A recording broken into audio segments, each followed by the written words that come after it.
The Lincoln Project just released a video that I'm about to show you that theorizes what would happen if Donald Trump is reelected based on statements he's made, the things he claims he wants to do, as well as like Project 2025 and the Heritage Foundation saying they know what he wants to do and they have the plans to make it actionable.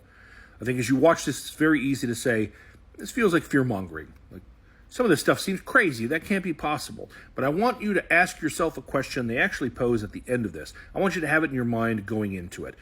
What 8 years ago did you think was impossible that has since happened? Roe v. Wade being overturned. Top of the list for me. Watch this video and share it with everyone you know.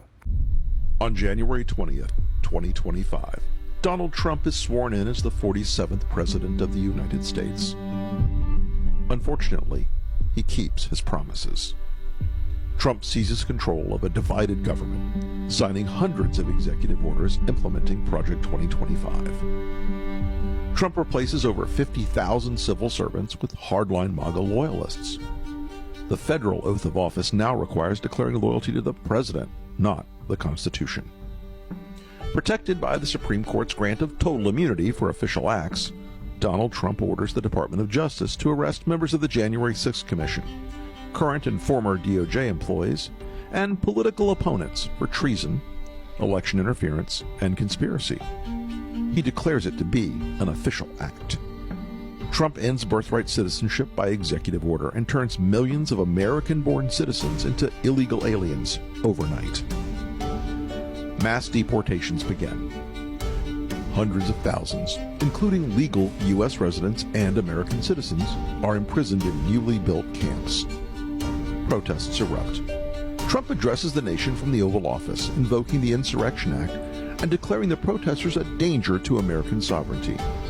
He orders the National Guard to use deadly force to suppress the protests. In the wake of the bloody violence, Trump declares nationwide martial law, awarding himself new powers under the freshly signed American Sovereignty Protection Order, which defines protest of immigration policies as non-protected speech and a threat to national security.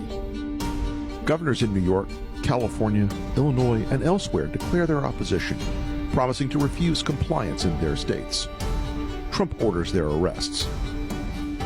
Trump pardons every January 6th attacker, including those who assaulted the police, and in a White House ceremony issues a new presidential medal honoring them. Many are given jobs in his administration. The Department of Education is renamed the Department of American Values and mandates a nationwide Christian nationalist curriculum for all schools receiving federal aid.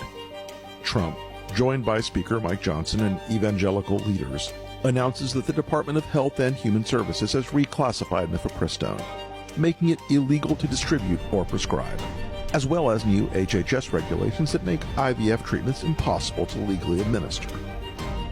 Trump reverses one campaign promise by declaring a national abortion ban by executive order. Challenges to his authority are rejected by the Supreme Court, which has seen new appointments from Trump after it was expanded to 12 justices. He signs an executive order removing abortion records from HIPAA privacy regulations and announces a new federal data sharing program so states can monitor women's periods. Thousands are detained while crossing state lines under suspicion of seeking an abortion. Trump's acting Secretary of Defense, a disgraced ex-general, fires over 400 generals and admirals, leaving the military leaderless. Other Trump appointees purge the ranks of the CIA, FBI, and Department of Justice. By executive order, Trump withdraws the United States from NATO and ends Pentagon cooperation with Ukraine. Russian tanks enter Kyiv. Vladimir Zelensky is killed. It is announced that Trump will run for a third term, claiming he was unfairly cheated in the 2020 election. His Supreme Court ultimately agrees with this interpretation, paving the way for Trump's 2028 re-election. If you hear all this and believe it isn't possible, then ask yourself, what did you believe was impossible just 8 years ago? This isn't a fantasy. It's Trump's plan, and he's counting on you to believe it couldn't happen.